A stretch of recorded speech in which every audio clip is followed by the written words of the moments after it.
pero la obra monumental está de pie. La obra que don Modesto Roland hizo como un legado para todos los veracruzanos y finalmente un legado para todos los jalapeños. Nos debemos de sentir honrados y afortunados de tener aquí a una persona bastante interesante, bastante importante, que es un nieto, que realmente me tocó hace rato a don Jorge entrevistarlo y vaya, qué interesante entrevista tuvimos, hablando de lo que es el estadio y hablando más que nada de los valores y de quién era realmente su abuelo y toda la visión que tenía, un hombre visionario, y que finalmente su construcción, y ahorita van a dar algunos detalles de su construcción y del tiempo de ejecución de la obra del Estadio Jalapeño, y estoy seguro que se van a asombrar. Pues les doy la bienvenida, siéntanse con la confianza de que este tiempo que van a invertir, lo van a bien invertir, realmente los van a cautivar.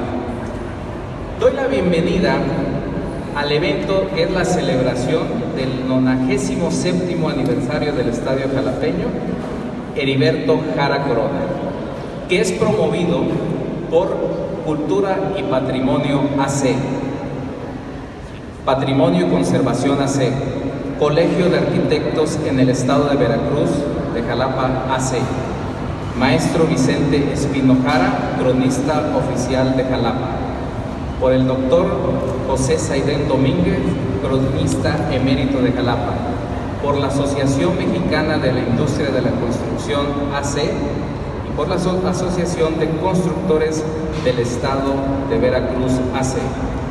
Y es auspiciado por el H Ayuntamiento de Jalapa de Enríquez, Veracruz, de 2022 a 2025, a través de la Dirección de Cultura Municipal.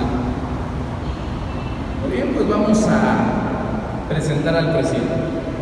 Tenemos a muchas personalidades, las cuales hago la presentación y agradezco su asistencia al maestro Miguel Ángel Ochoa, representante del ciudadano gobernador.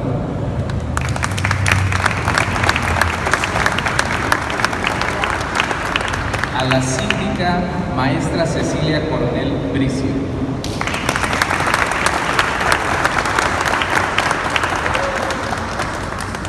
Al ingeniero Jorge Roland, nieto de don Modesto. Al arquitecto Abraham Broca Castillo, de Patrimonio y Conservación.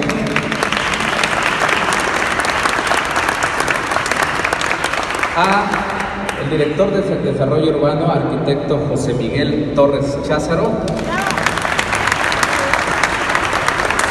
Al presidente del Consejo Empresarial de Jalapa, don Fernando Arana Pati. Al secretario del Ayuntamiento, licenciado Ramón Ramos, miembro.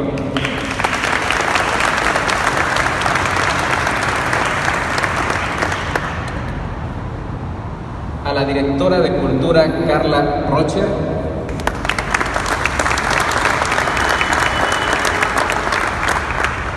A ingeniero Rafael Fentanes, de Cultura y Patrimonio.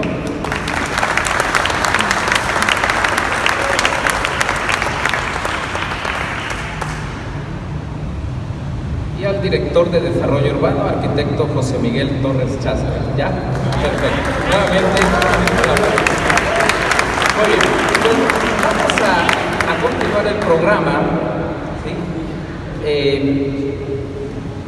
Con unas palabras de bienvenida y agradecimiento por parte del ingeniero Rafael Fentanes. Muy buenas tardes, tengan todos. De antemano, los mitoteros agradecemos su presencia en este evento. Hace algunos años que venimos, 7 años para ser exactos, que venimos festejando el aniversario del coloso, este gigante que tenemos en nuestra ciudad capital y que desafortunadamente no es tan aprovechado ni apreciado por la mayoría de los jalapeños. Es una verdadera obra maestra de ingeniería, una obra maestra de diseño, una obra maestra de arquitectura y una obra maestra de urbanismo, ya que el concepto que tenía su constructor, el ingeniero Modesto Roland, respecto al Estadio Jalapeño, incluía más allá de un simple estadio, incluía el acercar la cultura, acercar el gobierno, acercar la religión, el estudio al deporte. Y eso representa el Estadio Jalapeño, un verdadero ícono, actualmente patrimonio cultural de Jalapa. Buscamos que pronto sea patrimonio cultural del Estado, de la Nación y del universo, porque realmente el Estadio Jalapeño Heriberto Jara lo merece. De nuevo les doy la más cordial bienvenida a todos ustedes. Disfruten por favor tanto de la música, la presentación que va a haber y la exposición fotográfica que se ha preparado con mucho cariño y con mucho interés para que todos ustedes lo disfruten. Muchísimas gracias por estar aquí y continuamos con el evento. Gracias. Muchísimas gracias, ingeniero. Tenemos también dentro de las personalidades aquí al presidente del Colegio de Arquitectos del Estado de Veracruz, el arquitecto Gerardo Alfonso Morales Berman. Muchísimas gracias por acompañarnos. Y también tenemos al periodista emérito de Jalapa, un gran amigo, una persona, una enciclopedia andante, ¿qué te puedo decir, hermano? A don José Saiden Domínguez. Cabe resaltar que la maestra Cecilia Coronel viene en representación de nuestro alcalde, don Ricardo Alfaro. Muchísimas gracias. Ahora vamos a disfrutar un poco de lo que nos da reconocimiento, de lo que nos hace sentir alegres. El escuchar siempre una jarana, a un son jarocho, nos llena y nos conecta con nuestras raíces. Damos la bienvenida a don Mario, muchas gracias, y nos van a deleitar con unas canciones. Les cedo el micrófono. Bienvenidos, muchísimas gracias. Sí, bueno, ¿me escuchas? Muy buenas tardes a todos, un honor estar en este recinto, un honor participar en el 47 aniversario del Estadio Jalapeño. Y bueno, pues vamos a empezar a tocar un poco de son jarochos de nuestra región. Pero les quiero decir antes que Veracruz es la región que en México le ha otorgado un carnaval adornado de música, danza y son, pueblo de gran tradición que su folclor distinguido ha cantado y ha reído y ha demostrado con ranco que no conoce un fandango, no es jarocho bien nacido. Además, les comento que el fandango es popular, baile de toda la gente que en la tarima consciente el sol sabe declarar. Nadie sabe uniformar, solo de venir vestido con ropa que ha presumido, como lo manda el momento, que lo jarocho va dentro del que jarocho ha nacido. Muchas gracias.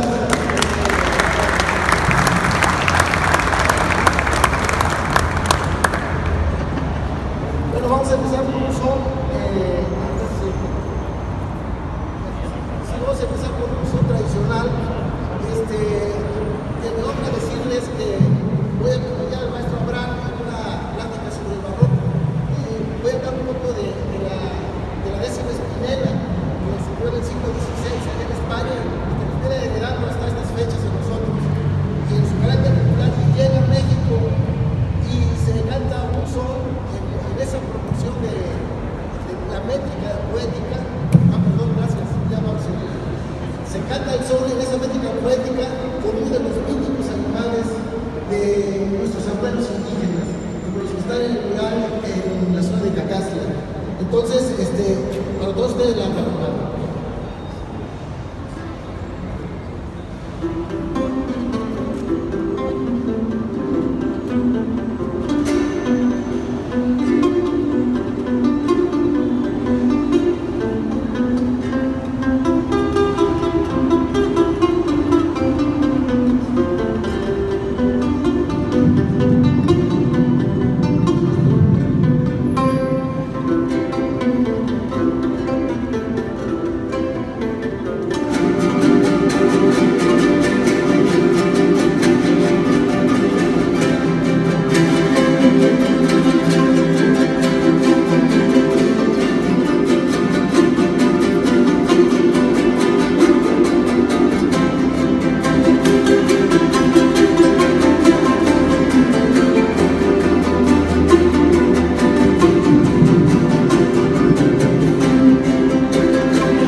esta décima que me gustó mucho, dice: pasamos recorriendo estrellas y noches de fiero amor, entre el llanto y el sudor entrelazábamos huellas, hermosas noches aquellas entre el sudor y el embeleso.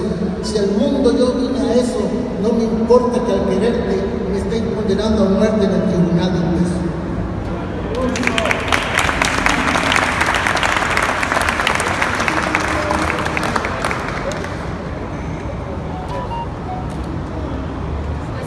Con un tradicional colas.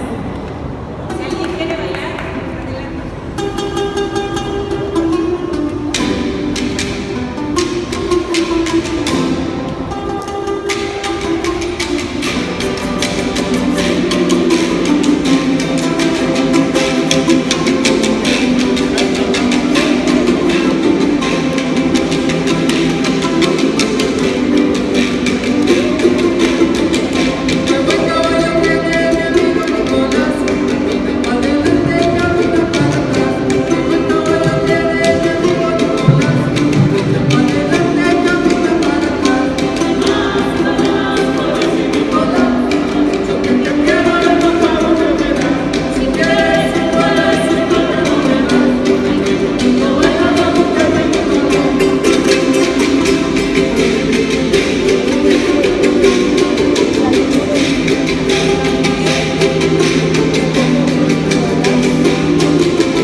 tienes fragancia hecha de pinos y abetos.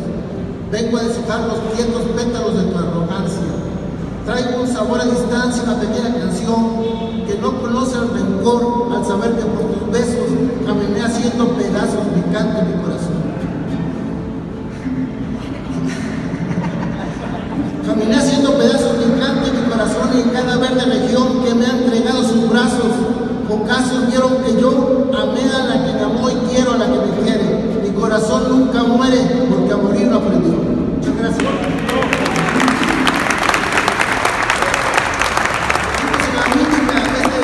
Ustedes saben, el son jarocho es un son que viene del campo, y bueno, pues los campesinos cantan a los venenos, ¿no? A las aves, sobre todo, a sus problemas, a los amores, a las luchas sociales.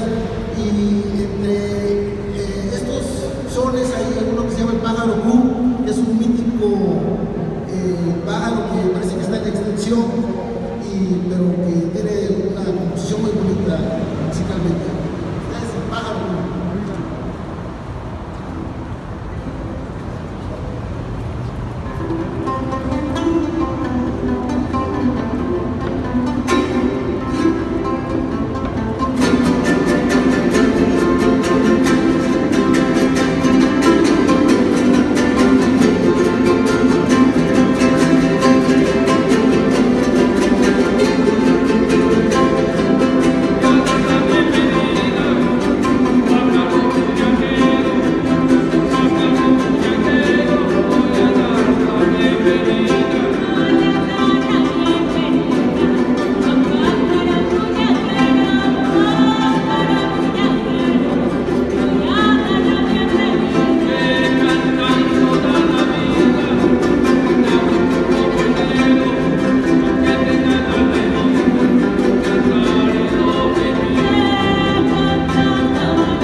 conducir este gran evento. Muchísimas gracias.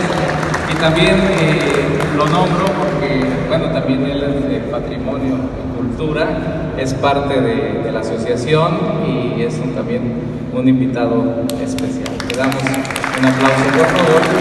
Dentro de las personalidades también que tenemos por aquí, tenemos al presidente estatal de la Asociación Mexicana de la Industria de la Construcción, arquitecto Richard Rivera Garrido. Bienvenido. Y tenemos también una persona muy especial. Yo no sabía, pero viene siendo de la línea directa familiar del gobernador Heriberto Jara, que finalmente fue el de la idea, que junto con el ingeniero Modesto Roland hicieron esta belleza de Estadio Jalapeño. Y nombro de manera especial al cronista de la ciudad, ¿sí?, a Vicente Espino Jara. Bienvenido.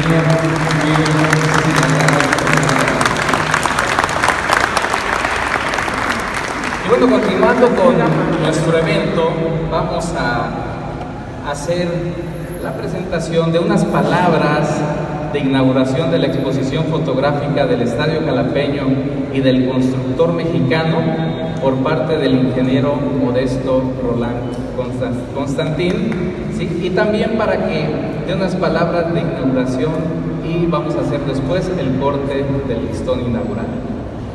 Adelante.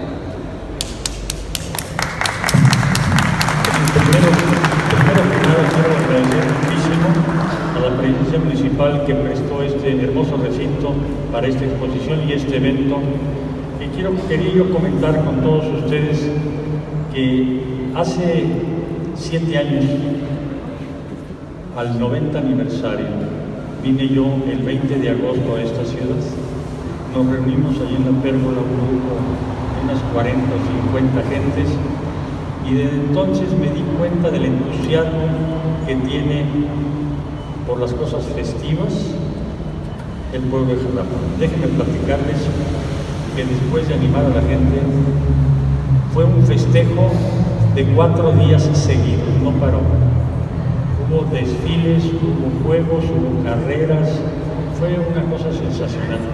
Cualquier pretexto es bueno para una jarana que nunca dejaba de adornar los festejos, una jarana que levante el ambiente festivo de los veracruzanos y los jalapeños. Entonces quiero agradecerlo, y las palabras de apertura pues le tocará a la licenciada Cecilia seguramente. Yo simplemente quise relatar esta anécdota de cómo se forjó este grupo que ha estado luchando por hacer permanente y revivir el ícono que es para Jalapa el Estadio Heriberto Jara Corona. Es un ícono, y los felicito a todos ustedes que tienen el privilegio de vivir en esta ciudad y aprovechar una obra tan hermosa que aquí está como a la puerta de Alcalá viendo pasar el tiempo. Muchas felicidades a todos y gracias.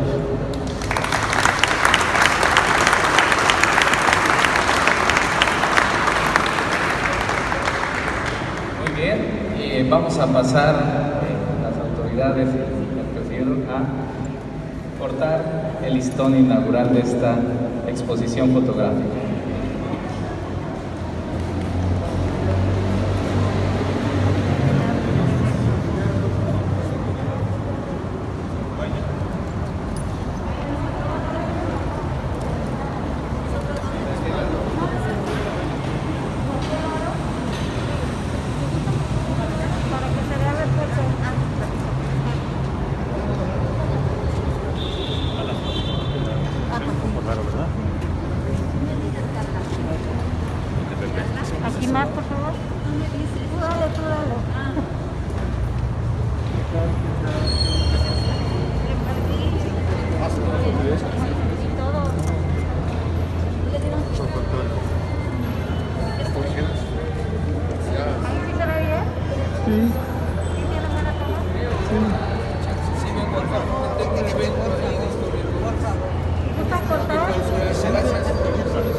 Sí, por supuesto que sí.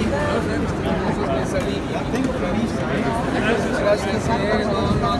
Damos opción finalizada la exposición. Tenemos unos minutos para que hagan un recorrido para que se deleiten de parte de la historia de Jalapa con estas gráficas que están muy bien escogidas y muy bien organizadas para que ustedes tengan una experiencia de lo que fue la construcción del estadio de Jalapa.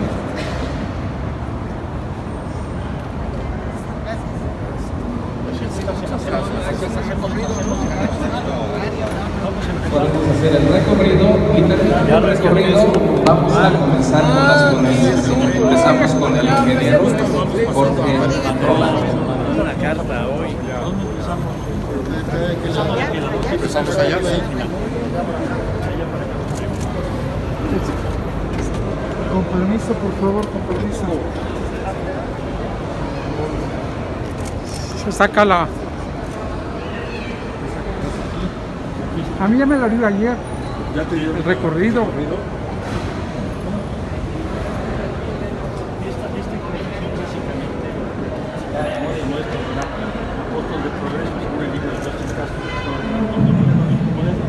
Están dos obras más emblemáticas, que es el Estadio Jalapa, que hoy tras la Plaza de Toros México, las más conocidas de sus obras.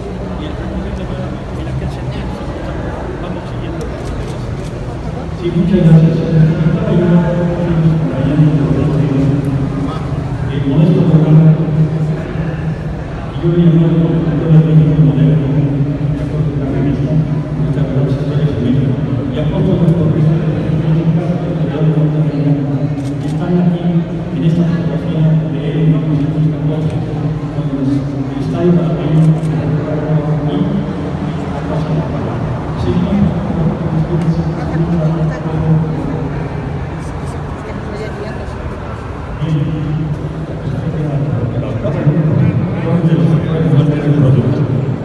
una de sus obras más interesantes, un proyecto desafortunadamente no se lo han enseñado, señores, aquí lo van a ver con dos de sus obras más importantes. Este fue un proyecto de llevar exclusas viajeras, era un proyecto de una idea de un historiador americano, un ingeniero americano, Eastman. Él hablaba de llevar barcos por el historia de fue la primera intento de conectar los mares a través de México. Sería la zona más propicia para conectar los mares. Y eran exclusas viajeras por los barcos de aquel entonces, los barcos tipo Liberty.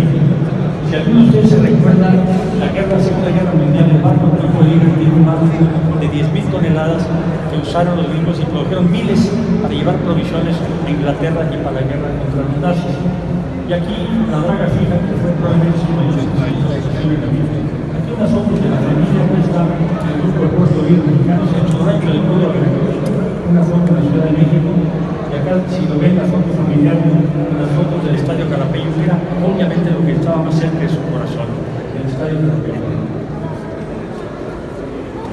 Aquí vemos una de las obras emblemáticas, la Plaza de Toros México, que es una gran obra que construyó en solamente 6 meses de construcción de una obra que son 2 obras. Es la plaza más grande del mundo porque es el doble de cualquier otra. O sea, las plazas de toros, casi todos andan en los 20.000 espectadores y esta anda arriba de los 40 y tantos, porque son 2 plazas. Una está abajo del nivel del terreno natural, abajo de la calle 20 metros, y la parte más alta está a 20 metros arriba de la calle. O sea, son 40 metros de altura entre el punto más alto y el ruedo. Y acá vemos cómo se cimbró totalmente toda la parte alta de la plaza.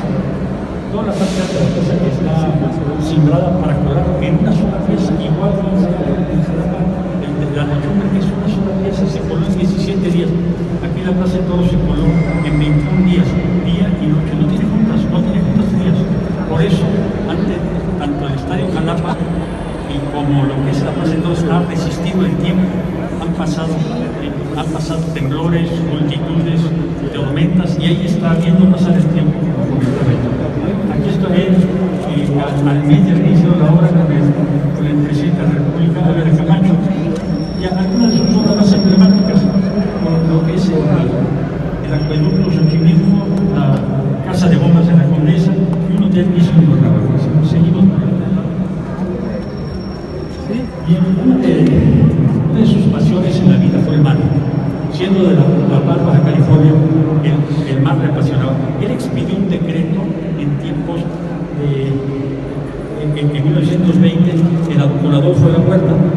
crear el decreto para crear los puertos libres, pero ya en su tiempo Gerardo Obregón lo hizo director gerente de los puertos libres mexicanos. Aquí está la inauguración en el puerto de Salina Cruz en 1924. Y aquí a la derecha vemos el estadio Jalapeño.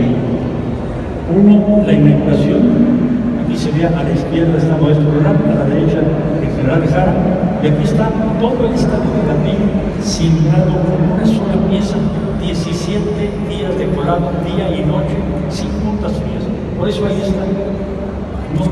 No ha sufrido nada, son 37 columnas, impresionante, parece que estén en aire. De hecho, me comentaba en esta mañana que algunas de las personas del Comité Olímpico, cuando fueron los Juegos Centroamericanos, pensaba que era una obra reciente, porque tiene la transparencia de la modernidad. Creo que es una cosa que vale la pena. Aquí está. Una de las cosas interesantes es que cuando el general Jara tomó posesión como gobernador del Estado el 1 de diciembre de 1924, y en ese momento contrató a Modesto Durán para reinventar Jalapa, una gran ciudad moderna con un trazo que no se logró hasta años después en Ciudad Satélite de México, 30 años después, en 1924. Planeó durante 6 meses y la obra se hizo en 2 meses y 17 días. Son 2 meses de 31 días, pero bueno, son 79 días en total en la construcción, y ahí lo tienen esta bellísima imagen de lo que es el estadio, que es un portento y un ícono de esta ciudad. Aquí tenemos otra vista de sus obras emblemáticas, y aquí está la gran planta de concreto que produjo ese concreto durante 17 días. Esta es una vista interesante de la Plaza de Toros de México. Toda la parte de abajo son 22,000 piezas prefabricadas de concreto, 22,000 piezas que fueron cargadas una a una. Esta es una obra que estaba en Paseo de la Reforma, justo antes del Estatua de Colón. Esta obra después era el restaurante Cherles, y fue una distribuidora de automóviles Fiat en 1910. Yo no sabía que había Fiat en 1910, pero aquí está Fiat. Y aquí una de sus obras importantes, porque aquí fue donde aprendió a usar el concreto. El acueducto de Xochimilco, en la Ciudad de México, lo encabezó el ingeniero Marroquín y Rivera, que era la obra más importante del porfiriato hecha por mexicanos. Las demás obras habían sido por ingleses o gringos, pero esta fue por mexicanos. Eran más de 40 y tantos los dirigentes, más las centenas y cientos de trabajadores de obreros. Pero es una obra que los tanques de 50,000 metros, son 4 grandes tanques, siguen siendo el paso regulador más importante del movimiento de México, más de 100 años de construcción.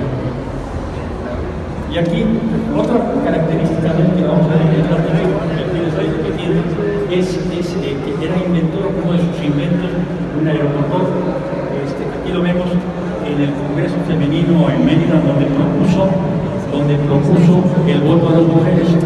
En el primer Congreso de Mujeres en México, que fue en el Teatro Peón Contreras de Mérida, el 6 de enero de 1915. Ahí le ofreció el voto a las mujeres, y aquí está firmando el decreto para resolver el asunto con las petroleras nacionales. Así es. Aquí a la derecha hay unas fotos cuando estaba él en Querétaro. Aquí está él con Venustiano Carranza, y aquí está él con Obregón. Esto es en Celaya, y esto es en Colima. Sus obras más importantes. Pero aquí es el reconocimiento de estas Venustiano, que es un... Y aquí está la conclusión, el principio de su vida. Aquí está, él fue maestro de instrucción primaria, y ya después de ser maestro de instrucción primaria, entonces ya vino a la Ciudad de México, se convirtió en ingeniero civil en la Escuela Nacional de Ingenieros. Y aquí lo vemos en 1914, aquí está su matrimonio, mi abuela Virginia de la Garza, y aquí está en Jalapa. Esta foto es en Jalapa de la familia, cuando estaba construyendo el estadio, no sé la fecha exacta, pero sé que es en Jalapa. Esta foto está con mi padre a la derecha, mi tío Alberto, mi tía Enriqueta y mi tía Enriqueta, y el abuelo sentado, viudo porque acababa de morir en un accidente automovilístico mi abuelo. Entonces quedó viudo. Es un poco la descripción de su vida. Pero bueno, con esto la invitación es para todos los asistentes que no dejen de hacer el recorrido cuando tengan su tiempo para que disfruten las fotos. No sé si quiera que pasemos a ver las fotos de la construcción que están de qué lado. Sí, cómo no, ¿verdad? Vámonos al otro lado.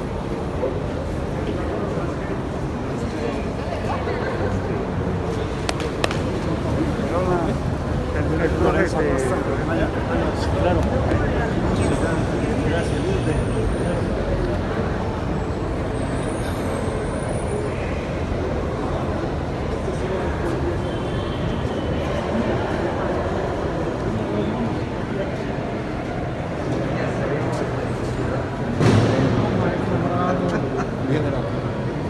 Viene la regidora.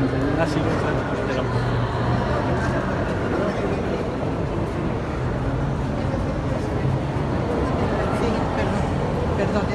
sí, no, por favor. Bueno, aquí estamos viendo la tienda de Reyes, precisamente. Hay que contar que eran tres grandes amigos que estuvieron en esta obra. El general Zara, que fue el promotor, el que sufrió el embate de los problemas económicos. El general Mújica, que era el que llevaba la administración, y nuestro Roland, que hizo el diseño y la construcción. Y aquí vemos la tienda de Reyes. Se habló de 600 gentes en un momento dado. Aquí se ve la losa recién colada, con un gran colado de 10 metros de fracción hacia el frente y 5 hacia atrás. Un gran tajo que se hizo precisamente pensando en aquel entonces que a lo mejor alguna gran inundación podría causar un problema. Entonces abrieron el tajo para conectar con la presa que está del otro lado. Pero claro, exactamente. Aquí vemos esa foto donde se ve toda la tribuna, todo el techo alto del volado, el gran volado. Fue el primer gran volado de concreto hecho en México. Son más de 3.000 metros cuadrados que ahí están. 3.000, en 17 días se colaron. Acá vemos, interesantemente, hicieron un puente de servicio en el cual corría un vagón, que lo vamos a ver enseguida, un vagón de estos de caudil de mineros para llevar el concreto a todo el techo y se coló por ellos, todo por gravedad. No hay otra cosa. Aquí se ve recién terminado el volado. Aquí hay unas vistas de la pérgola, la vista de atrás. Bueno, hay que acotar que el Estadio Jalapeño siempre ha sido un lugar muy festivo, siempre ha habido circos, tomas de posición de presidencia, etc. Aquí en esta se ven dos cosas interesantes. Arriba, esto era la hacienda de Melgarejo, se llamaba esa zona, que se inundaba, y don William Brown fue el que con una obra logró limpiarlo. Sin embargo, pues había peligro de sobreinundar, por eso hicieron un gran toda la completa pista, se hicieron excavaciones con drenes a cada 3 metros, con tubos perforados para que el agua no permanezca en la superficie y baje. Aquí está la gran planta de concreto y la forma en que descargaba la planta. Aquí se ve, miren, el vagón con el trinquete para voltearlo, y ahí se ven las vías sobre la famosa plataforma. Aquí está el colado de concreto para las zapatas. Otra vista acá del puente de servicio, el puente de servicio, licenciada, el puente de servicio, y aquí están ya sembrando el inicio sembrado de lo que es la techumbre. Y hay 3 vías. Hay una vía para el colado de las zapatas y de las columnas, otra viene para surtir el material en la parte de abajo, y aquí se ve la vía de abajo. Allá está la gran planta de concreto, y arriba un muro de remate. Fantástico. Aquí ven varios eventos festivos de aquel entonces, de la inauguración. De la derecha se ve lo que es la entrada triunfal. Aquí está el proceso de colado. No solo los campos sino las tribunas. A cada 4 metros había un agujerito que drenaba el agua de la tribuna, entonces no se encharcaba. Ahora, desafortunadamente, por eso que este proceso las taparon y no se hacen charcos en las tribunas. Pero bueno, aquí se ve el túnel, la famosa. Y aquí se hizo un túnel a través de la parte que da hacia el sur. Hacia la Facultad de Arquitectura. Hacia la facultad, sí. Se hace este túnel que ahí está dentro. Se construyó un gran colector de drenaje que recoge los trenes y además el drenaje de la ciudad de Jalapa. Y esta es la vista de la inauguración del estadio. Fue lo que hizo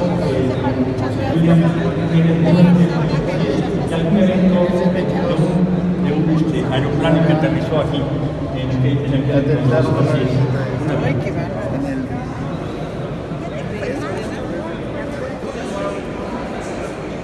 Algunas vistas de la fecha de iniciación, que fue el 28 de julio, y de este lado seguimos recorriendo. Bueno, aquí están los festejos, aquí tienen varios de los postes que aquí el grupo ha estado animando y formando en los festejos. Aquí los tenemos, más de 6 festejos. Y aquí están algunas fotos contemporáneas del estadio. Ven qué belleza del estadio. Transparente, 37 columnas. ¿Cómo una persona en ese tiempo puede hacer tantos cálculos? O sea, Bueno, lo que pasa es que ella tenía algo de ingeniería, ¿no? Pero de todas maneras. Entonces sí, pero vamos, fueron 6 meses de planeación, 2 meses y 7 días de construcción, 6 meses de planeación. O sea, la planeación es todo, es lo que nos falta en este país. Improvisamos demasiado. Lo importante es la planeación. Así es. Para que la gente pueda hacer las preciosas. Más fotografías contemporáneas que vale la pena que todos ustedes están aquí las contemplen. Tenemos tanto de la techumbre como de la gradería, en fin, es una obra emblemática que vale la pena que nos... Hay una foto de los festejos, la estación de radio. Una cosa interesante que ya les platicaré. Modesto Durán fue el primer presidente de la Defensores en México. Entonces él, de acuerdo con el historiador José Castro, él fue el que promovió que hubiera una estación de radio aquí con el General Jara. Por eso se estableció la estación precisamente en ese tiempo, ¿no? Y aquí lo vemos uno de miles de eventos que hubo en la ciudad. Así es. Sí, es una colección hermosísima de fotos que nos invitamos a todos a recorrer. Una cosa interesante que se reconoce como uno de los pioneros de los prefabricados en México. Aquí está la planta de prefabricados que usamos para hacer el estadio. O sea, todos los elementos de lo que es la entrada triunfal, las balaustradas y lo que es los tubos de tubulación y los tubos chicos y grandes fueron fabricados aquí. No son tres. Ahí los fabricaron. Todo se hizo en 2 meses y 17 días. O sea, obviamente eran 600 gentes trabajando simultáneamente. Así es. Bien, pues yo creo que con esto, licenciadas, continuamos con el recorrido, pero la invitación es para todos los presentes, que no dejen de hacer el recorrido y conocer lo que aquí está para todos ustedes. Muchas gracias. No, gracias por esto. Gracias.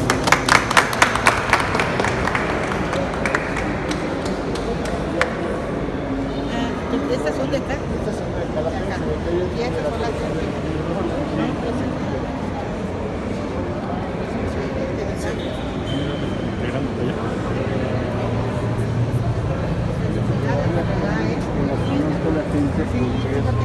Sabemos, conocemos el patrimonio, pero no sabemos la historia.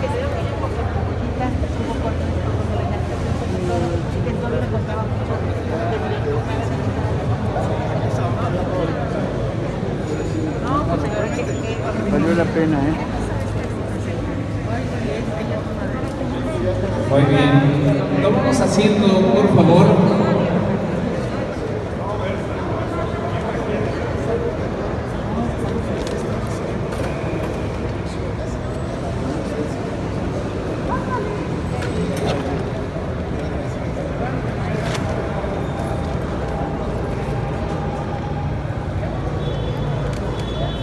Muy bien, hago la presentación, continuando el programa, hago la presentación de nuestro primer ponente.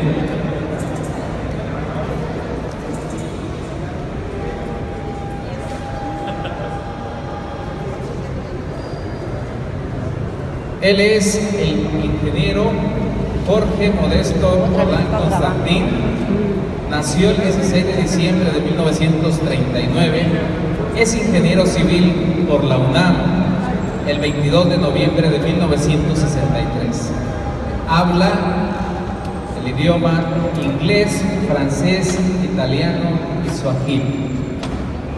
Dentro de sus publicaciones, tiene muchas publicaciones que él ha hecho y es sobre la planeación.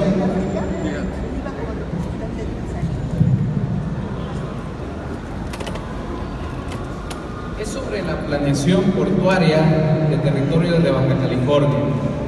Dentro de la administración pública ha sido director de catastro del estado de Querétaro, director de ingeniería y construcción de la nueva capital de Tanzania con Naciones Unidas, de la SAOP y del gobierno de Tanzania. Dentro de su actividad gremial ha sido secretario técnico del Colegio de Ingenieros Civiles de Querétaro, organizó el primer Congreso de Ingeniería en Querétaro, presidente del 6º Congreso de la CEMIC Querétaro, presidente del Club de Industriales de Querétaro. Dentro de sus actividades empresariales ha sido director general de la constructora e inmobiliaria Tlaxco.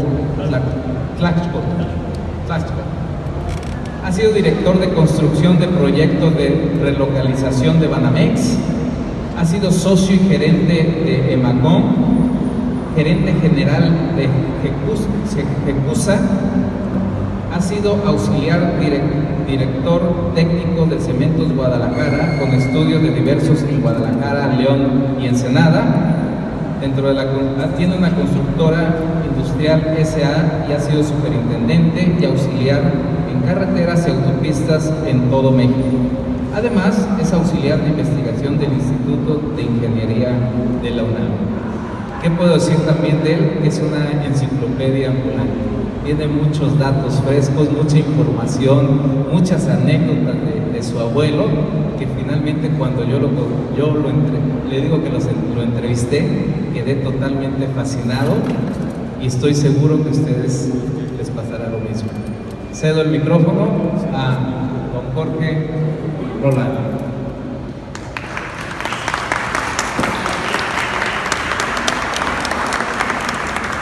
Quiero agradecer primero que nada a la presidencia del gobierno del Estado la posibilidad de estar aquí en este recinto. Muchísimas gracias por la atención y la presencia de todos ustedes. Muchísimas gracias. La verdad, para mí es un honor estar aquí en fecha tan significativa. Quiero platicarles rápido porque vale la pena que recorran esta muestra de este gran ícono jalapeño. La primera, la que sigue, por favor. Y la que sigue también.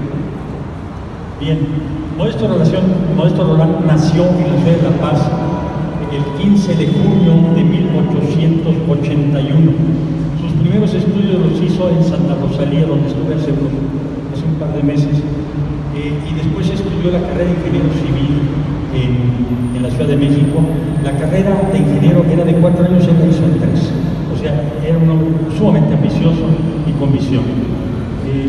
Y daba clases como maestro, porque su primera carrera era maestro de instrucción primaria. Entonces llegó a México sin conocer a nadie, empezó a dar clases. ¿A qué sigue, por favor?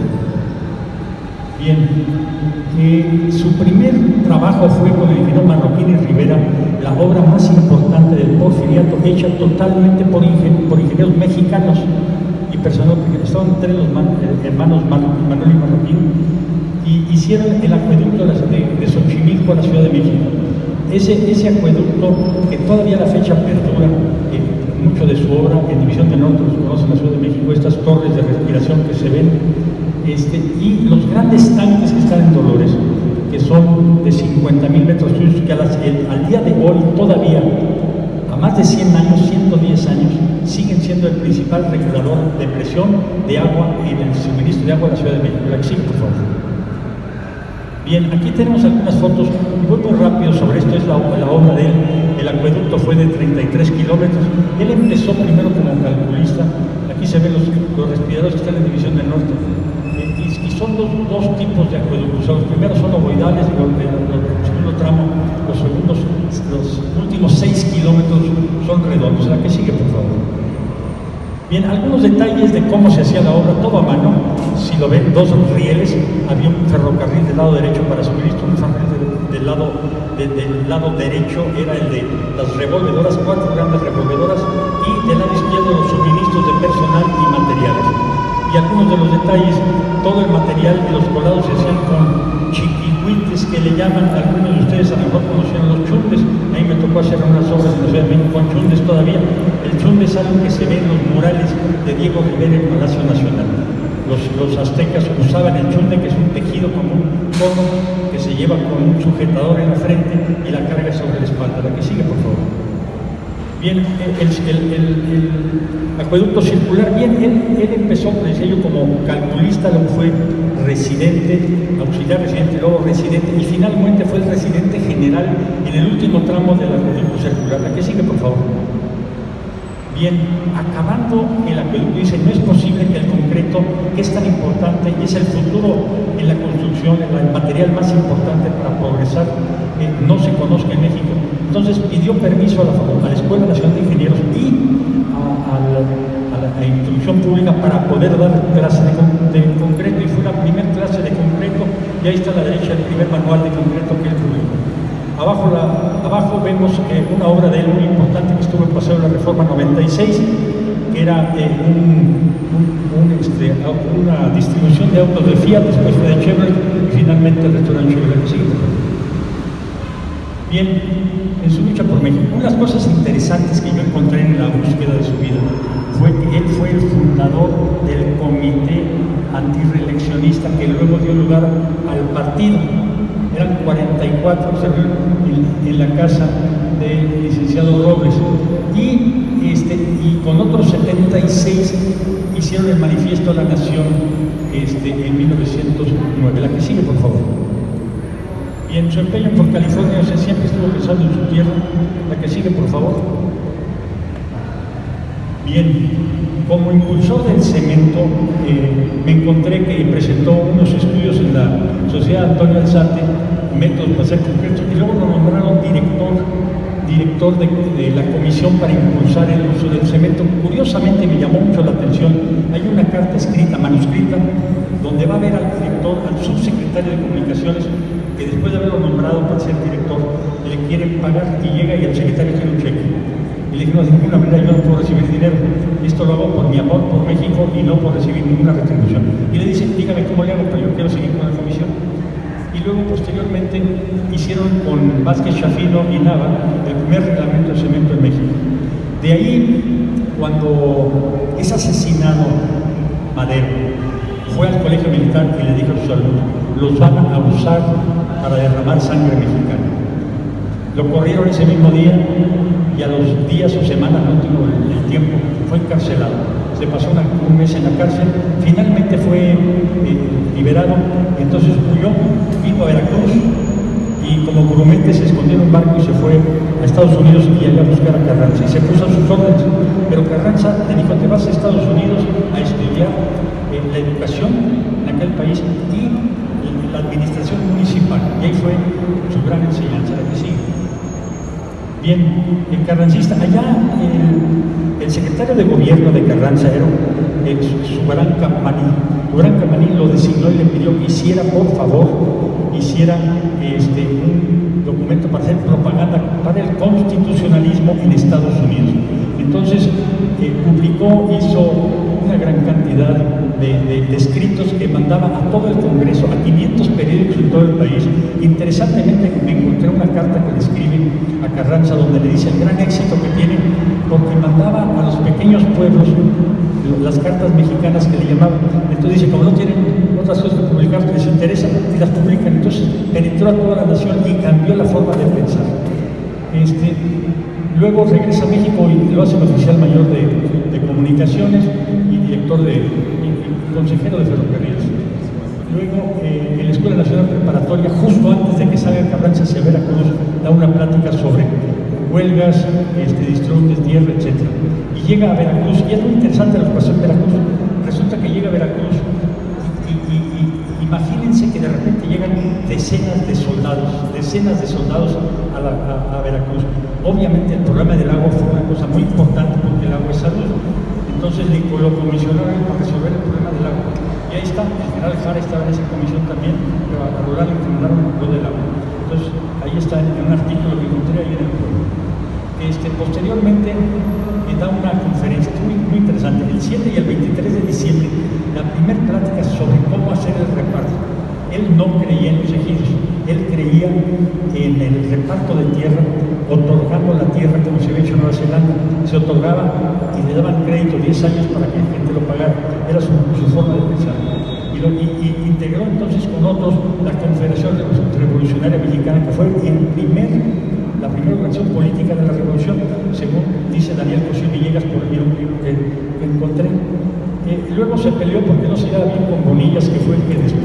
Carranza que quería que fuera su sucesor, y entonces renuncia y lo nombra Carranza para estudiar el petróleo en México y en Estados Unidos. Entonces viaja a Estados Unidos con la comisión con Pastor Roa. ¿Para qué sigue, por favor? Bien, en Yucatán, habiendo escuchado y presentado, estuvo presente en las conferencias sobre el reparto, Salvador Alvarado, que yo considero el visionario más transparente de la revolución, lo invita a Yucatán a hacer el reparto. Entonces va a Yucatán, lo pone al frente del reparto agrario en Yucatán.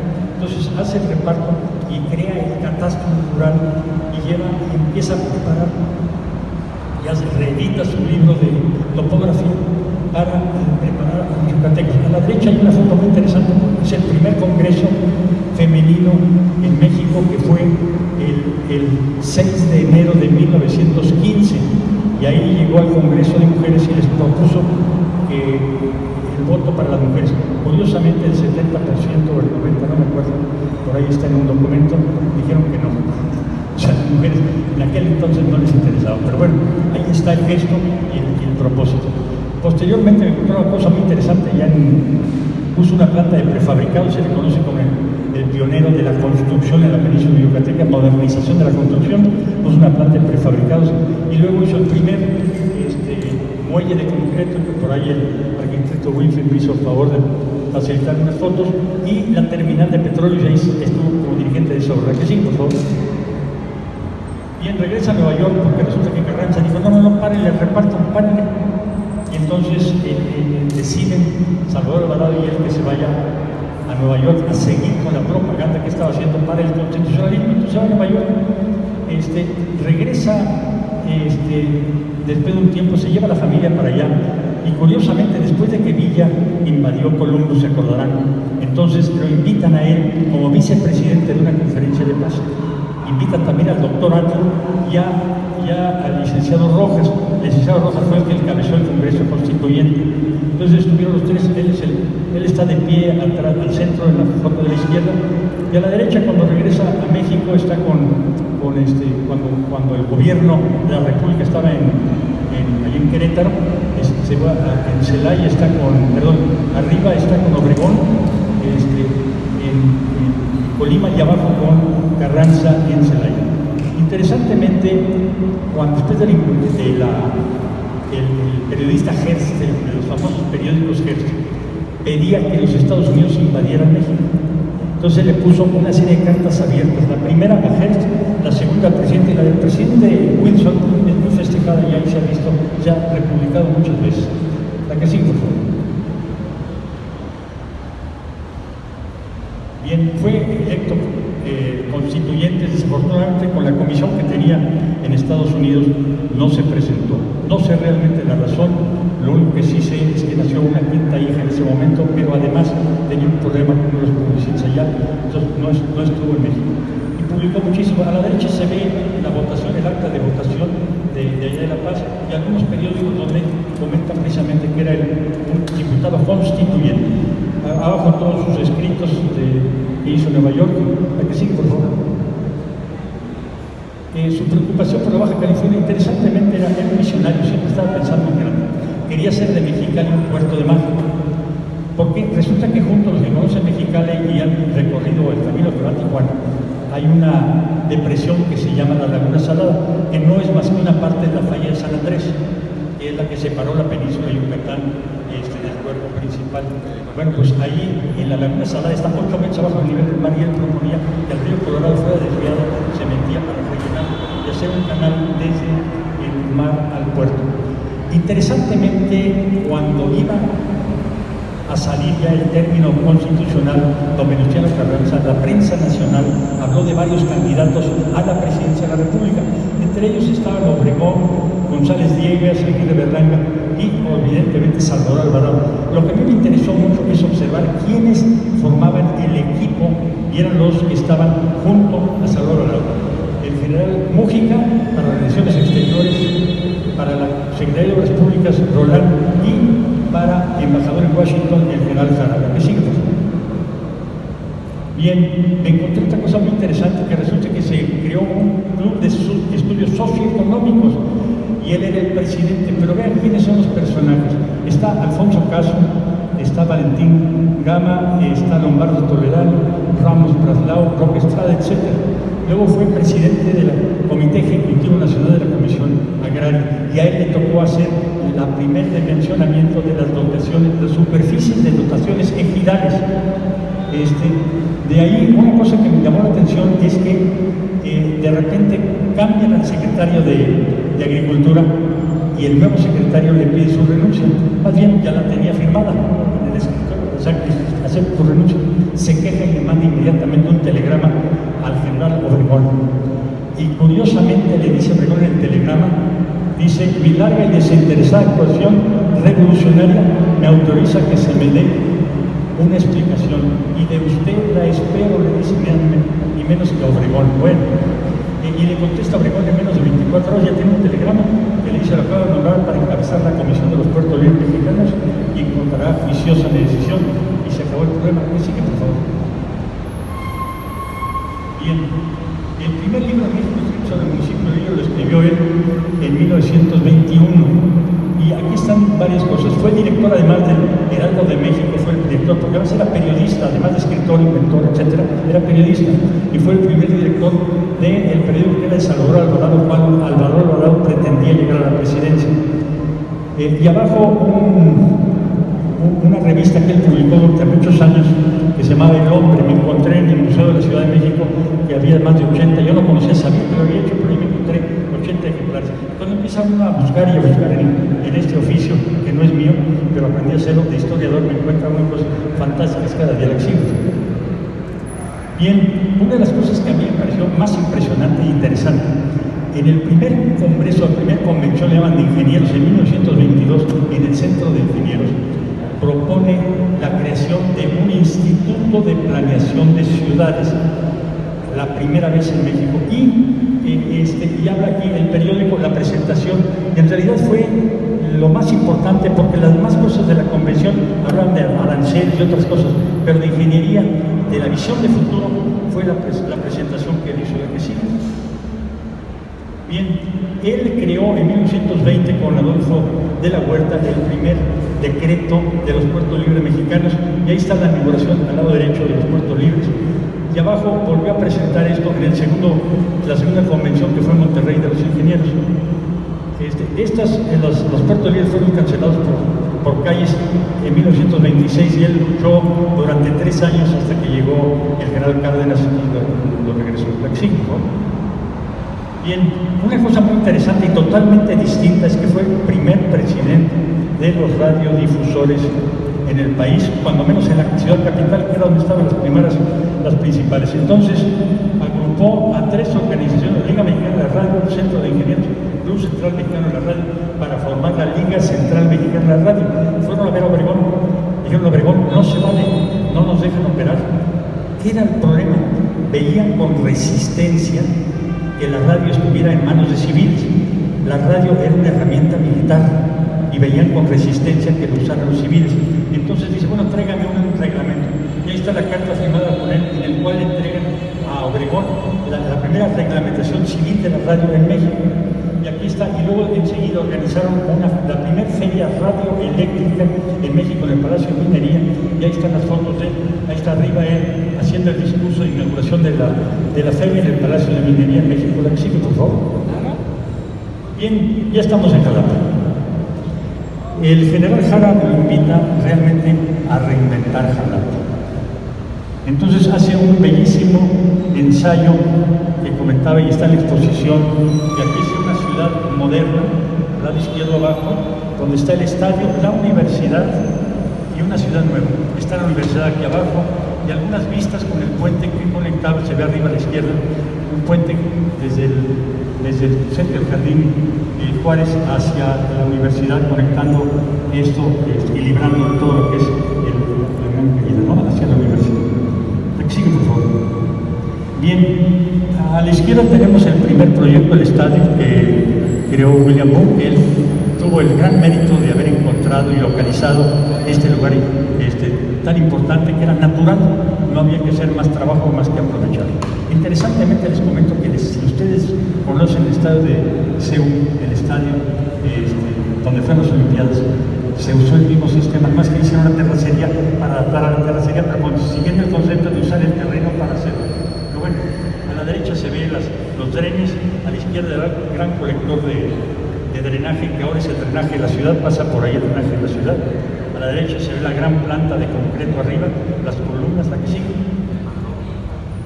Aquí se ve el gran túnel, el cual se desaloja y se evita la ciénaga de Melgarejo, que no vuelve a inundarse. El puente de servicio abajo, un colado de las graderías a la izquierda abajo, en la axila. Algunos conceptos interesantes, el puente de servicio arriba, y se ven tres redes de vía en el estadio. La de arriba, que es el puente de servicio para el colado de la techumbre, la de en medio, que es para las columnas, ahí está la planta de concreto, la descarga para las columnas abajo a la izquierda, sí.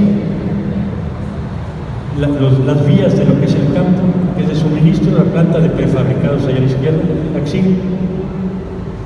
está nuevamente la planta de concreto, totalmente cimbrada toda la techumbre alta, totalmente cimbrada, lo que hizo y se coló en solo 17 días, 3.100 metros cuadrados colados en 17 días de colados continuos.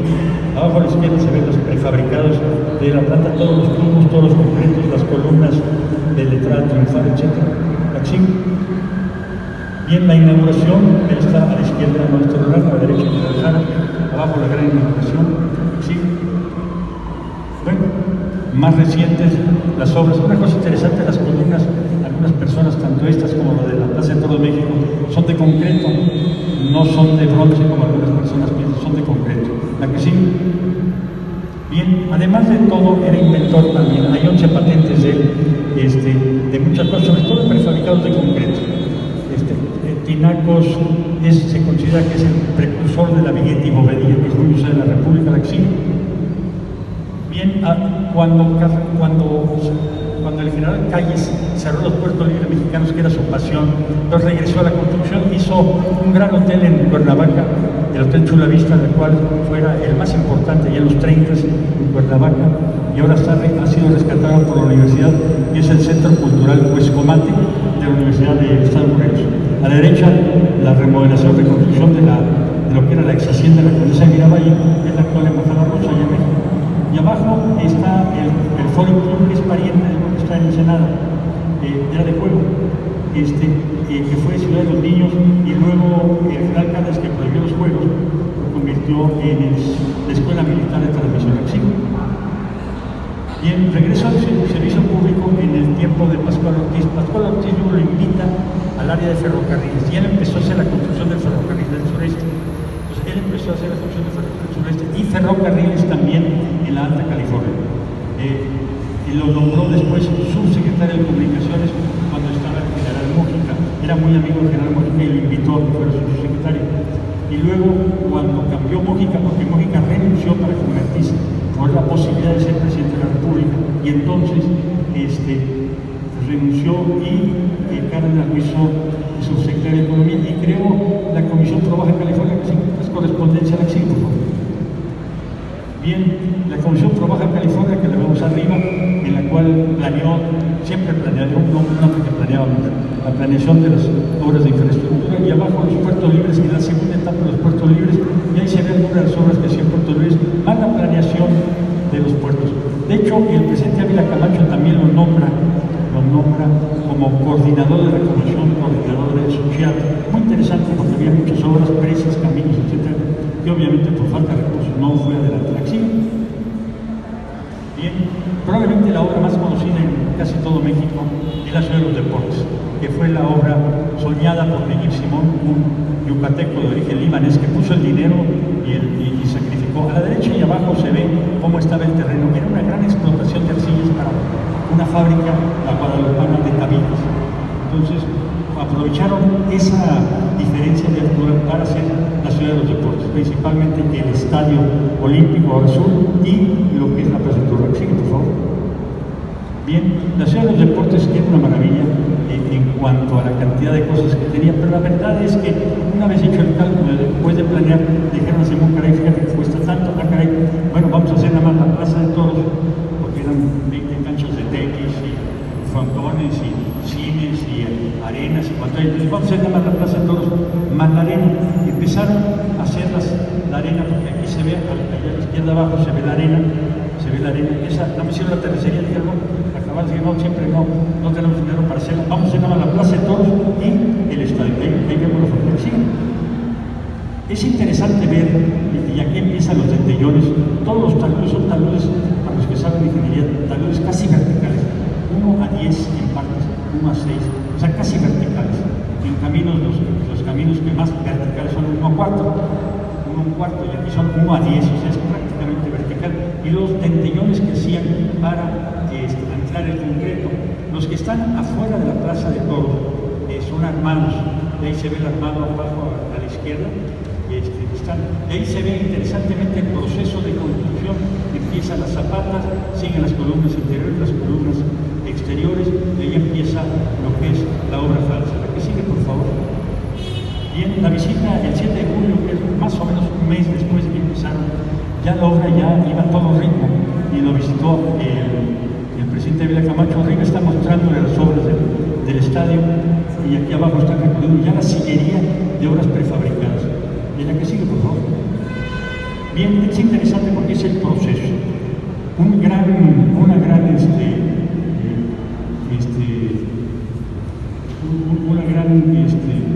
artesa de madera, en la cual se echaba la grava, la arena y el cemento, y se ve los colores distintos al centro arriba, y esta es jalada por un malacate y luego volteada, y había 4 grandes, sin querer tener una revolvedora, allá eran 4. Y allá, si en Jalapas el colado se hizo en 17 días y noches, aquí se hizo solamente en 21 días y noches. Y aquí están los camioncitos, abajo se ven los camioncitos de 8 toneladas, y luego las plumas para subir el concreto, el vaciado, etc. Y se hizo dándole la vuelta en ambos sentidos hasta terminar. No tiene juntas frías, es un solo colado. ¿Sí? Bien, muy interesante que la parte baja de la Plaza de Toros son 22.000 piezas prefabricadas de concreto. Aquí tenemos las piezas, cómo se están colocando, se ve en la foto arriba, la de arriba a la izquierda, está la planta de fabricados, la forma que la deslizaban sobre tablones. En la foto grande arriba se ven los tablones y se ven los círculos. Al centro hay un tablón con una varilla que es el centro de la plaza. Entonces son círculos concéntricos. Abajo a la derecha está el taller de esculturas que está en la misma plaza, pero terminando la obra dijeron, no, espérame, esto no va a aguantar. Le pusieron 120.000 sacos de arena para probar durante 10 días de 50 kilos. La que sigue, por favor.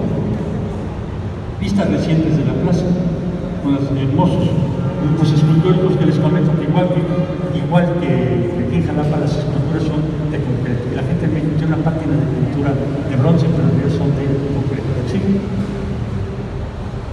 Regresó a los Puertos Libres Mexicanos y allá hizo 2 grandes obras, o proyectó 2 grandes obras, la de Cabilla, de la cual yo comentaba ya en la exposición, y la draga fija en Salina Cruz, que desafortunadamente fue por problemas con el sindicato y con el gobierno que sucedió, fue abandonada. Y cuando Luis Cortines decidió contender por la presidencia, o lo invitaron a contender, él escribió una carta que le desagradó. Efectiva manera de combatir el comunismo y de evitar la miseria pública, y desnuda los problemas de la revolución, el fracaso de la revolución realmente a resolver los problemas de México. Obviamente no les gustó y le dio las gracias. A la derecha, su última participación en público fue en la planeación del centro SCOP en la Ciudad de México, y finalmente el candidato Adolfo López Mateos lo invita a un recorrido por la península en 1958 y falleció en la ciudad de Córdoba, Veracruz, el 17 de mayo de 1965. La que sigue, por favor. Aquí enumero, ya lo verán ustedes, las cosas que hizo por México. La que sigue. Y aquí hablo de la reflexión final, que es lo que significó esto durante la República. Y lo que yo les comentaba, una propuesta. Nos permitimos solicitar a las autoridades del Estado de Veracruz, a las del municipio de Jalapa, a la Universidad Veracruzana y a la sociedad jalapeña en general, en reconocimiento al creador y constructor del hermoso estadio jalapeño Heriberto Jara Corona, patrimonio cultural y artístico de la ciudad, se ha nombrado una calle que pudiera ser a un costado del estadio con el nombre de Modesto Cerrodán y se coloque en su entorno una escultura con su voz. Yo les agradezco a todos su paciencia y su interés. Muchísimas gracias por su atención.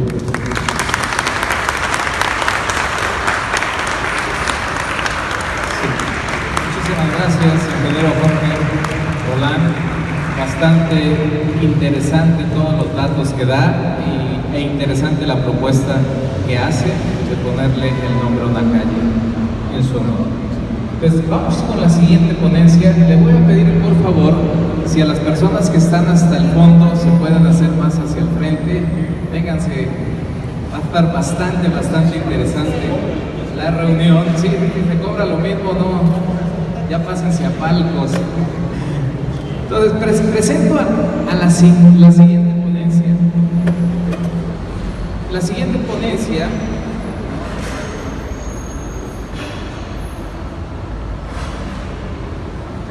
es por parte del maestro Abraham Broca Castillo. Voy a nombrar un poco su currículum.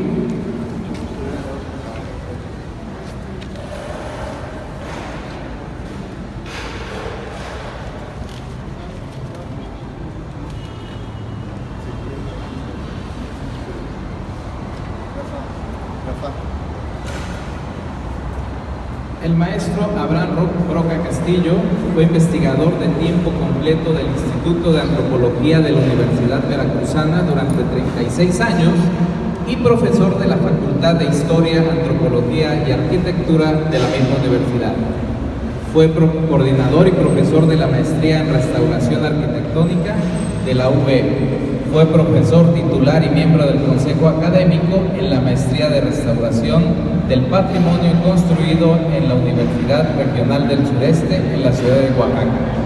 Fue profesor invitado por la Facultad de Arquitectura de la Universidad Arturo Prat en la República de Chile, así como por la Universidad del Norte de Texas. Fue miembro y fundador del Consejo de la Crónica de la ciudad de Jalapa, así como secretario técnico del Consejo. Fue presidente del patronato del Centro Histórico de Jalapa, Fue presidente del Patrimonio y Conservación AC. Actualmente es vicepresidente del Patrimonio y Conservación AC, vicepresidente en Cultura y Patrimonio AC. Dentro de todas sus publicaciones hay 4 que son relevantes y más recientes. Tiene la de 4 momentos y 4 estilos, es una publicación que hace en revistas. Otra es el Estadio Jalapeño, otro punto de vista. Otro es la Fortaleza de San Carlos, la más destacada obra defensiva de tierra adentro en el territorio nacional. Y la Casa de la Antigua Doña Falla Murillo, Museo de la Música Veracruzana. Realmente lo que les puedo decir, porque conozco al maestro, al arquitecto Abraham, es que es una persona empeñada y apasionada en cuidar el patrimonio de los jalapeños, en cuidar el estadio jalapeño. Realmente él es de los que más conoce al respecto y de los que más defienden esto, que está buscando también un reconocimiento a nivel nacional. Bienvenido, arquitecto Abraham.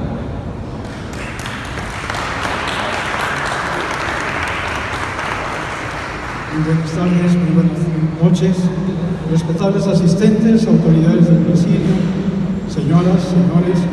Agradezco a mis colegas por la atenta invitación que recibí para participar en este gran evento festivo en el que celebramos el 97º aniversario de la fundación del Estadio Jalapeño Heriberto Jara Corona, que tuvo su inicio en el año de 1926. Si vamos pasando las diapositivas, por favor, las vamos a pasar bastante rápido. La siguiente, por favor. Pensé en titular así esta charla porque la monumental obra del estadio simboliza la entrada magistral a la modernidad que el siglo XX preparaba a la ciudad de Jalapa. De hecho, así es conocida la entrada magistral del estadio, pero estoy usando precisamente ese título porque a través del estadio Jalapa entraba a la modernidad del siglo XX, creando con este hoy emblemático estadio jalapeño un paradigma entre la arquitectura histórica y la contemporánea. Jalapa, en su devenir histórico, había mantenido su crecimiento y desarrollo muy acorde con la tipología arquitectónica de los siglos anteriores. Si damos un rápido vistazo a las añejas construcciones en las principales calles de la ciudad, podremos constatar su coherencia, calidad, concordancia en su expresión arquitectónica, las que en conjunto ofrecían una imagen armónica con el paisaje montañoso. A mediados de los años 20 del siglo anterior y hasta aproximadamente los 60, dos constantes sociales destacaron en el campo de la producción arquitectónica del país. Estas fueron la modernidad y el nacionalismo, corrientes que contribuyeron a generar la imagen de la ciudad del siglo XX. Pasamos otra. Pero escudriñemos un poco en la historia de este emblemático coliseo destinado al deporte. Parece un pleonasmo decir un coliseo destinado al deporte, pero en realidad no lo es. Coliseo viene precisamente de coloso, ¿sí? Entonces de grandioso. El terreno donde hoy se localiza el estadio era originariamente un pantano conocido en aquel tiempo como la Ciénega o la Alameda, porque el dueño de aquellas tierras era la Ciénega de Melgarejo. En tierras subyacentes fueron Sóstenes, Melgarejo, Nava, y en las cuales se aprovecharon las laderas naturales y la explanada central para destinarla al estadio de 1922.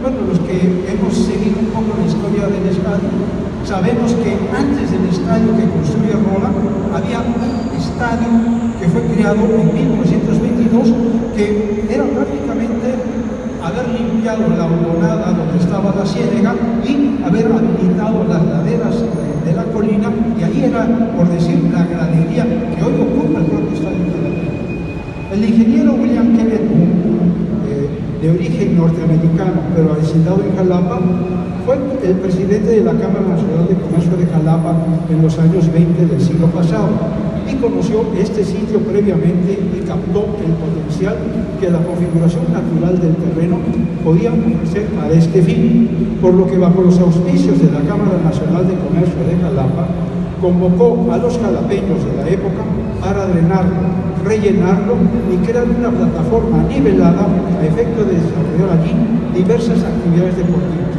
Este primer estadio se inauguró el 5 de mayo de 1922 y es el antecedente de la monumental obra y proyecto de la Ciudad Jardín, que incluye un nuevo estadio proyectado por el ingeniero Modesto C. Roland durante el mandato del gobernador Heriberto Jara. Otra, por favor. El proyecto de la Ciudad Jardín era una síntesis que plasmaba los ideales del gobierno de Heriberto Jara para la población, un sitio de encuentro con la paz, el conocimiento, el trabajo, el deporte, la elevación del espíritu fraterno que inició con la construcción del Estadio de la Fe. La propuesta de los gobernantes de las primeras décadas después de la Revolución consistía en ofrecer una inducción nacionalista reivindicadora de la democracia con miras al progreso y al mejoramiento de la calidad de vida del pueblo. Para ello, Jara y Roland se fundamentaron en la creación de un complejo deportivo escolar y habitacional en el que se lograra el desarrollo personal a través de la ciencia, la educación y el deporte en un ambiente idóneo mediante la dotación de un gran área de terreno en el que se diseñó un complejo articulado de calles, jardines, viviendas, escuelas, centro deportivo con estructuras modernas y funcionales, marcando el inicio de la imagen y esencia de la nueva ciudad del siglo XX. Jara le apostó a la modernidad y el gran reto era alcanzar un estándar de vida de calidad, en la que se lograra la dotación de satisfactores de salud a través de hospitales, de educación a través de escuelas, de ingreso económico a través del trabajo, de salud física a través de complejos deportivos. El gobernador Heriberto Jara Corona tenía la voluntad política y el compromiso de mejorar las condiciones sociales del pueblo veracruzano a través de la educación y el ejercicio físico para fortalecer la salud, la cultura y el deporte en los jóvenes y en general en la sociedad veracruzana. Otro. Sin embargo, Las condiciones políticas y económicas del Estado estaban en situación precaria. Aún había brotes de violencia en diversas partes del Estado, pero era necesario cambiar el paisaje social, político y urbano que prevalecía, y la manera más contundente era a través de la construcción de nuevas estructuras funcionales en la ciudad. Durante 79 días, el ingeniero Modesto Roland Mejía fue el genial ejecutante del proyecto y construcción de este monumental estadio que cumple a la fecha 97 años de servicio en buen funcionamiento. Inició la obra el 28 de junio y la concluyó el 14 de septiembre del mismo año. Y voy a comentar muy brevemente dos aspectos que seguramente serán abordados de forma mejor forma por el ingeniero Brito. En el tema hidráulico, cada 4 metros se pusieron trenes de cemento de 20 centímetros de diámetro en la plaza central, conectados al tubo central y longitudinal con 1 metro de diámetro. Estos trenes eran continuación de otros inclinados que venían de las gradas, y en cada nivel de las gradas se dispusieron coladeras a cada 4 metros de distancia entre sí. Recordemos que esto había sido una ciénaga, y de esta manera rápidamente podían desalojar el caudal de agua de lluvia en una superficie de más de 15.000 metros cuadrados. Asimismo, durante el proceso de obra se colocó una revolvedora gigantesca para mezclar el cemento en la falda de la colina, al pie de la meseta elevada donde está ahora la rectoría de la Universidad Veracruzana. Y desde esta colina se vaciaba el cemento, conduciéndolo en pequeños vagones que corrían sobre vías de ferrocarril en 2 niveles. Uno elevado para la cubierta y el otro a ras de piso para las gradas, sin interrupción durante 17 días, como lo ha comentado ya muy enfáticamente el ingeniero Roland, para el vaciado del cemento y la losa semicircular de la cubierta. Un diseño audaz, vanguardista, como un proceso de obra sin paralelo en su época y extraordinariamente alejado en la jornada que la naturaleza de Jalapa le concedió para su desarrollo. Otra cosa, la losa de más de 3.100 metros cuadrados que cubre el graderío es aún hoy una gran hazaña realizada en solo 17 días en 1925. Otra cosa. Asimismo, su expresión de vanguardia arquitectónica parece desafiar las leyes de la naturaleza, resolviendo genialmente 2 volados en 215 metros de longitud con 10 y 5 metros de ancho respectivamente, pero fuertemente soportados mediante 35 robustos pilares que transmiten a su base la carga de la losa de concreto, manteniendo su completa estabilidad estructural mediante la sencillez de su fisonomía geométrica de herradura. Otra desde 1923 se tenía considerado que los juegos y espectáculos que se realizaran en el estadio serían vistos desde el Parque Juárez. Por lo tanto, la forma, la orientación y el diseño no son producto de la casualidad.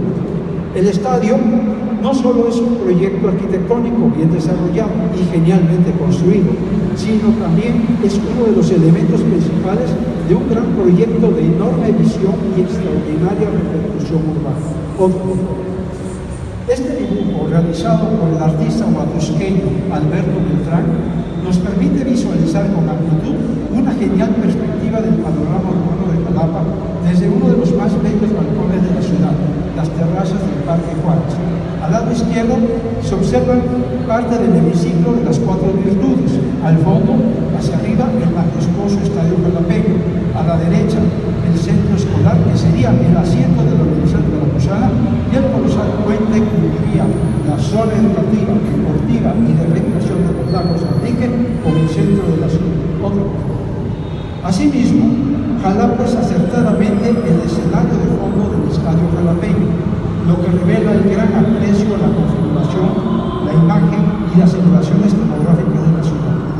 Al haberse construido alejado de la ciudad, permite a sus habitantes y visitantes contemplarla sin afectarla ni alterarla, constituyendo de esta manera una sabia y respetuosa decisión. El ingeniero Roland no solo resuelve los aspectos técnicos de la estructura, sino que genera una sensación de ligereza, manteniendo la vista panorámica de la ciudad en la arcada perimetral del estadio. Ellos proyectaron con la conciencia de mantener en gran medida los espacios naturales. Esto es comprobable por las visuales panorámicas que se aprecian del sitio y desde el sitio. Asimismo, las calles trazadas en el proyecto de la Ciudad Jardín se acomodan a la topografía del sitio, creando vistas y remates de entornos naturales. Otro punto. En el caso de los elementos escultóricos, sabemos que el palco central, Gustavo Diop, fue contratado para realizar la reproducción de un relieve escultórico que al día de hoy ya no existe, denominado La Noche, que tampoco fue del gusto del ingeniero Roland. Y tiempo después este relieve fue retirado. Pero el original de estos relieves se encuentran en Florencia, Italia, en la Capilla Medici, siendo autoría del genio creativo de Miguel Ángel Buonarroti. Otra cosa. La perfecta proporción y simetría, inspirada en los antiguos foros de la arquitectura romana y de la cultura griega, es visible en la configuración idéntica y equidistante de los elementos, como si se viera reflejado en un espejo, por lo que sería un desatino alterar esta condición. Son dos condiciones rigurosas, ineludibles e insoslayables en toda buena obra de arquitectura con antecedentes históricos grecolatinos, aún presentes en las obras de la modernidad. Para intervenir en estas obras extraordinarias y en sus alrededores, hay que comprender primero el sentido y la composición arquitectónica y urbana con la que se creó el Estadio Calapé. Por eso es que nosotros afirmamos que el ingeniero Roland no solamente hacía obras técnicas, sino también hacía obras verdaderamente arquitectónicas con un sentido y un concepto del espacio y de cómo se usa, y también en el entorno urbano. Lamentablemente, día a día, un mal enfoque del progreso y el utilitarismo lo ha estado afectando. Otro, por favor.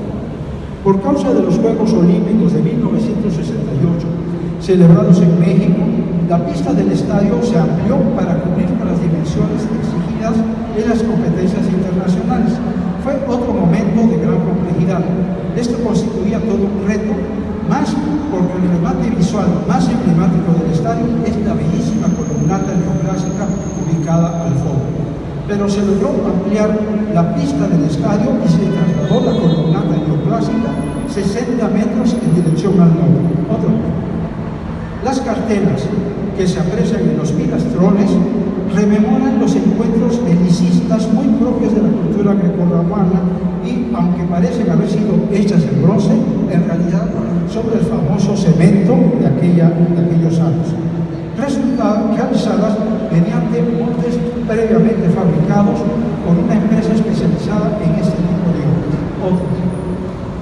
Sin embargo, estas cartelas que se encuentran adornando los paños de ambos pilastrones también fueron intercambiadas entre sí, tal como lo vemos en las fotografías actuales.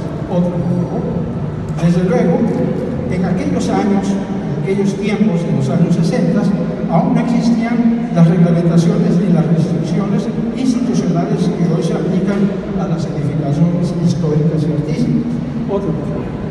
Asimismo, en aquel tiempo se consideró propicio el momento para hacer otras ligeras modificaciones, como es el caso de la posición de las esculturas de los competidores que coronan los enormes pilastrones. Estas esculturas antropomorfas representan a dos fuertes pugilistas, a Creogante, natural de Milano, y a Mucieno, oriundo de Siracusa. Ambos artistas compitieron como pugilistas en los Juegos de Nemea, los antecedentes de los Juegos Olímpicos. El historiador Pausanias dice que Creogante fue vencido y fue muerto por Damosheno. No obstante, se declaró vencedor a Creogante porque Damosheno lo atacó arteramente.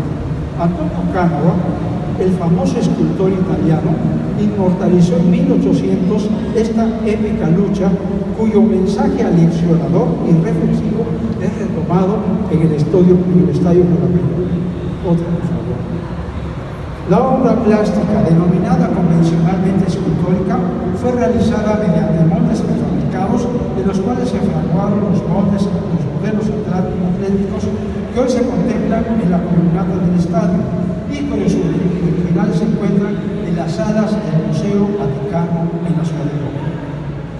Otro, a través de las figuras escultóricas que adornan el estadio, se difunde un mensaje no solo artístico, sino de ética, de justicia y de disciplina deportiva, tal como lo señalan en sus palabras Modesto Roland y Alberto Jara, y que hoy podemos leer en sus correspondientes placas. Otra, por favor. Concluyendo, el estadio es una clara muestra del pensamiento enfocado en el equilibrio armónico entre la necesidad de mejorar la condición física, ética, emocional e intelectual de los individuos. La final, por favor. Esta obra debe entenderse no solo como el objeto material, histórico o artístico que constituye en sí misma, sino en relación al beneficio social que ha producido y aún continúa produciendo en los habitantes y visitantes en su entorno a 97 años de distancia. Es con base en estas razones, la última, que promovemos la conservación de esta obra y de su entorno, así como su declaratoria como patrimonio cultural. Muchas gracias.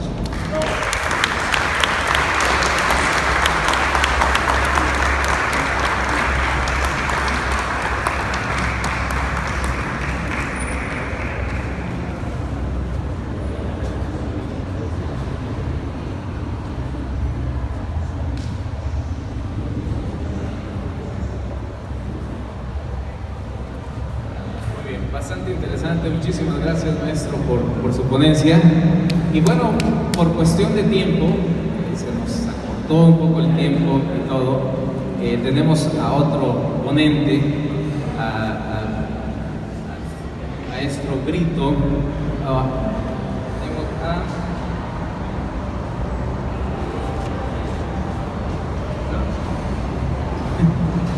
la luz.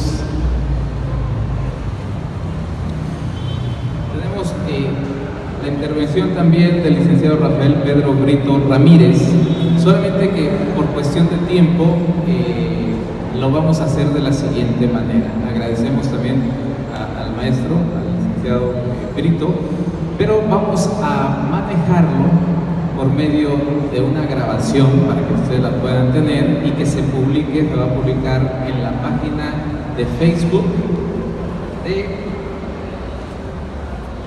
¿Qué se llama? ¿Cuál es su nombre? Estadio Jalapeño hacia el Centenario. Muy bien, esa es la página donde se va a grabar y se va a poner la ponencia, porque finalmente ahorita por cuestión de tiempo el recinto lo tenemos que desocupar. Agradecemos realmente a las autoridades, realmente nos extendimos. Muchísimas gracias a las ponencias, el licenciado, el ingeniero Jorge Roland, muchísimas gracias, Leo Broca, el licenciado Rafael Brito, y bueno, quedamos ahí. Adelante.